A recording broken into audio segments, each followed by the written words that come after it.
Je m'appelle Jacques, un homme ordinaire de 45 ans, vivant dans un petit village au cœur des Alpes françaises. Ma vie était simple, je travaillais comme guide de montagne, emmenant des touristes escalader les pics enneigés, et le soir, je rentrais dans ma cabane isolée, entourée de forêts denses et de rivières murmurantes. J'aimais la solitude, le bruit du vent dans les sapins, et ces moments où le monde semblait s'arrêter. Mais tout a changé un matin d'automne, quand j'ai décidé de partir à la recherche d'une vieille légende que mon grand-père me racontait enfant.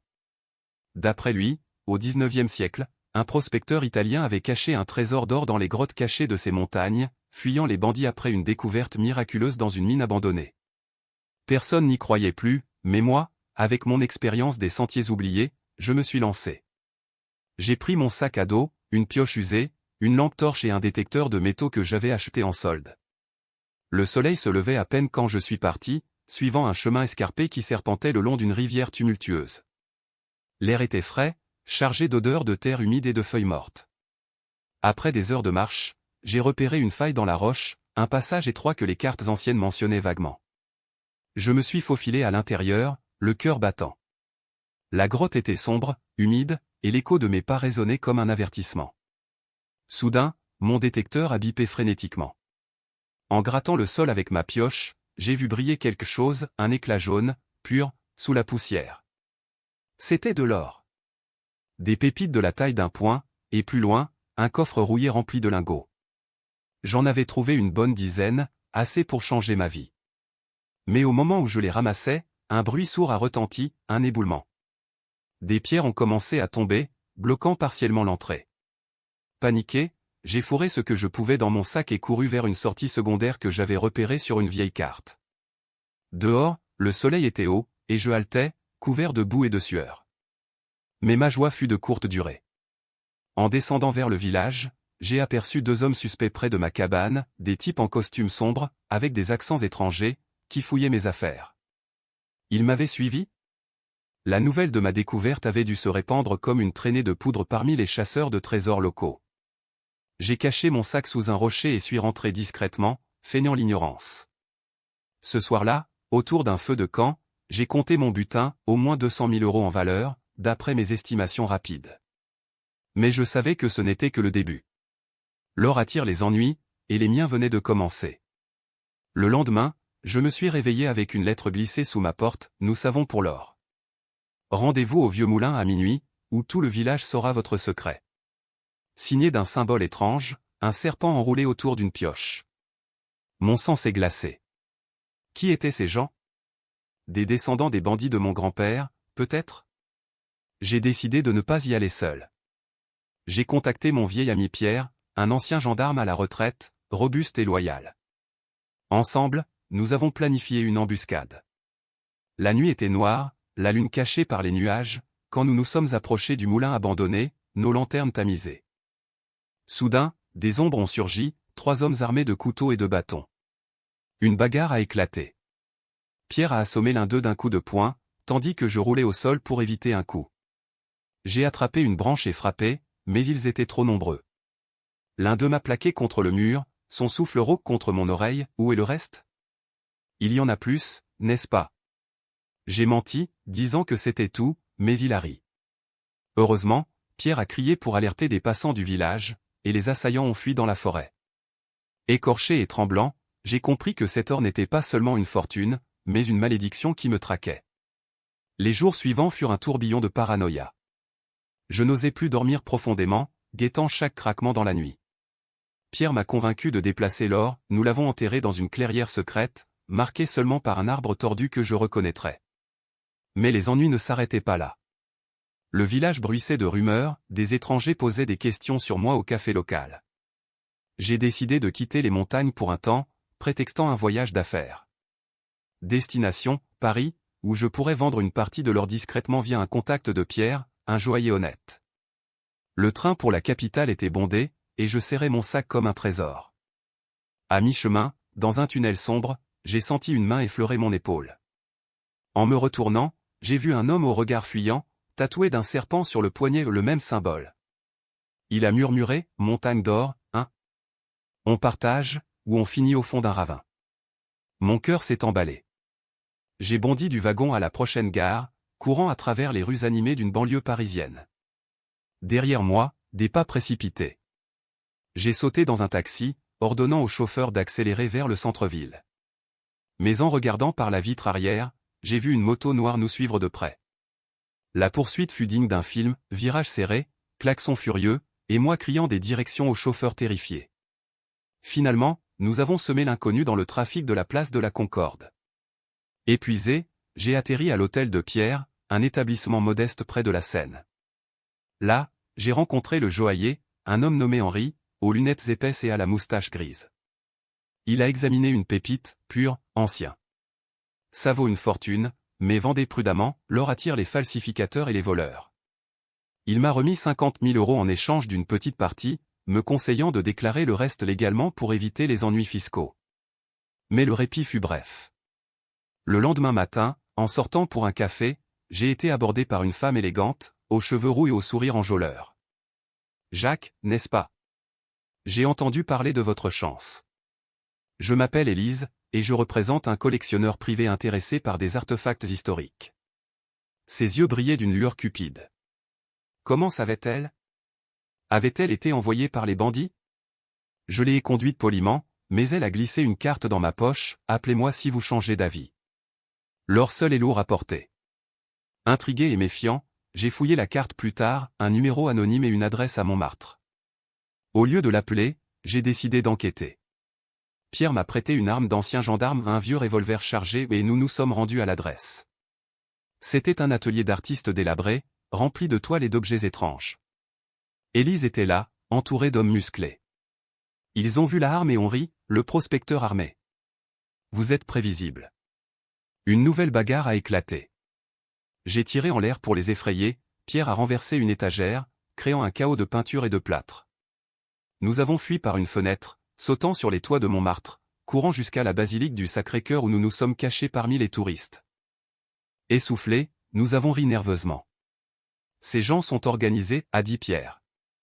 Peut-être une bande internationale de chasseurs de trésors. J'ai réalisé que l'or de la grotte n'était pas un secret isolé, il faisait partie d'une plus grande histoire, liée à des mines perdues pendant la Seconde Guerre mondiale, pillées par les nazis et cachées par des résistants. Élise et ses acolytes devaient être des héritiers ou des opportunistes. De retour à l'hôtel, j'ai reçu un appel anonyme, l'or appartient à la France. Rendez-le, ou on vous traque jusqu'au bout. Était-ce la police? Ou pire? Je n'ai pas dormi cette nuit-là, planifiant ma prochaine étape, retourner aux montagnes pour trouver le reste du trésor avant eux. Mais en chemin, un accident de train saboté m'a forcé à changer de voie. J'ai pris un bus de nuit, déguisé en voyageur ordinaire, mon sac précieux attaché à moi. Les aventures s'enchaînaient, et l'or, qui devait être ma salvation, devenait mon plus grand fardeau. De retour dans les Alpes, sous un ciel d'orage, j'ai retrouvé le rocher où j'avais caché le reste de l'or. La clairière était intacte, mais des traces de pas fraîches m'ont alerté. Quelqu'un était passé par là.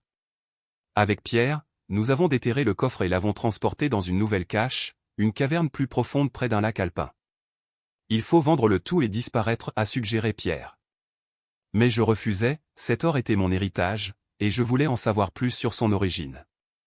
J'ai contacté un historien à Genève, un expert en trésors perdus nommé Dr Lefebvre. Nous nous sommes rencontrés dans un café discret au bord du lac Léman. Âgé, avec une barbe blanche et des yeux perçants, il a écouté mon histoire. Ce que vous avez trouvé pourrait être le trésor des ombres, caché par la résistance française en 1944. Des lingots volés aux nazis, destinés à financer la libération. Ces mots m'ont électrisé. Mais alors que nous parlions, deux hommes en trench coat sont entrés, arme à la main. Lefebvre, tu parles trop, a grogné l'un d'eux. Une fusillade a éclaté. Des tasses ont volé, des clients ont crié. J'ai renversé la table pour nous couvrir, attrapant Lefebvre par le bras pour fuir vers la sortie. Nous avons couru le long du quai, sautant dans une barque à moteur que l'historien avait amarrée. Les balles sifflaient au-dessus de l'eau, mais nous avons filé vers le large du lac. Ils sont de l'ombre, une société secrète qui chasse ses trésors depuis des décennies, m'a expliqué Lefebvre, haletant. Nous avons accosté sur la rive suisse, où il m'a donné un document ancien, une carte menant à une mine cachée, avec potentiellement plus d'or. Allez-y, mais seul. Et méfiez-vous d'Élise, elle est leur chef. Seule? J'ai préféré rameuter Pierre et un autre ami, un grimpeur intrépide nommé Luc. Ensemble, nous avons traversé la frontière en jeep, grimpant des sentiers verglacés vers la mine indiquée. La nuit tombait, et une tempête de neige nous surprit, nous forçant à camper dans une grotte. Autour du feu, Luc raconta des histoires de fantômes alpins, mais moi, je ne pouvais penser qu'aux ombres qui nous traquaient. Le matin, nous avons trouvé l'entrée, effondrée, mais avec un passage étroit. À l'intérieur, des squelettes anciens et, miracle, un filon d'or intact. Des veines brillantes dans la roche, assez pour des millions. Mais au moment où nous extrayions les premières pépites, un grondement a secoué la mine. Dynamite. Les ombres nous avaient suivis. Pierre a crié, « Sortez !» Nous avons rampé dans la poussière, le plafond s'effondrant derrière nous. Luc a été blessé à la jambe par une pierre, et nous l'avons porté dehors sous la neige. Dehors, Élise nous attendait, flanquée de ses hommes, un fusil à la main.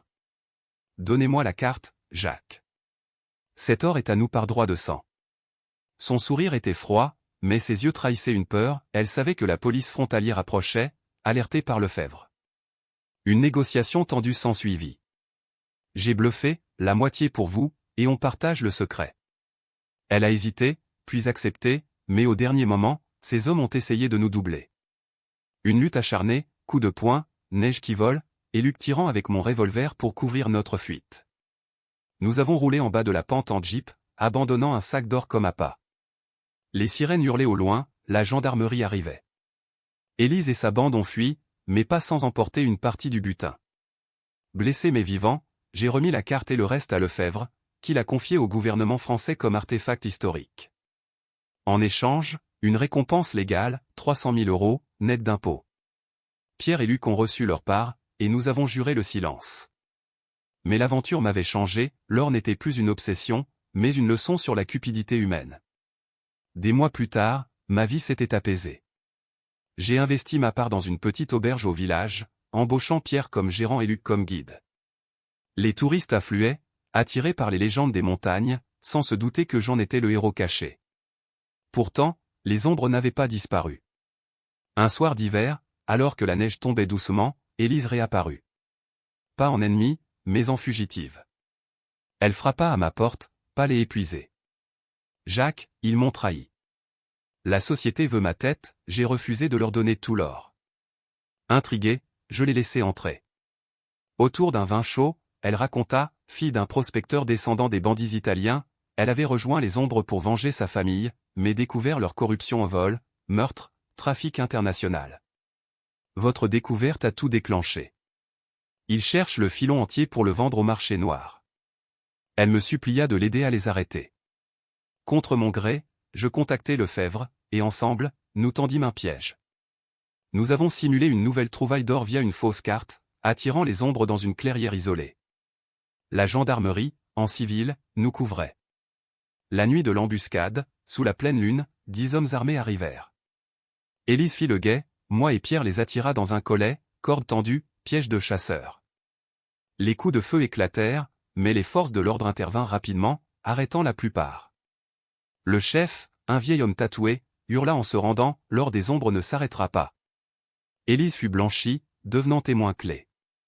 En remerciement, elle me donna une pépite restante, pour les souvenirs. Nous avons partagé un baiser sous les étoiles, mais elle partit voyager, libre enfin.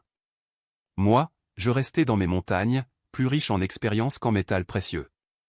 L'or m'avait offert des aventures folles aux poursuites, trahisons, amitié forgée dans le feu et m'avait appris que les vrais trésors sont ceux qu'on garde au cœur. Aujourd'hui, quand je guide les randonneurs, je souris en pensant à cette grotte, elle attend peut-être encore un rêveur comme moi.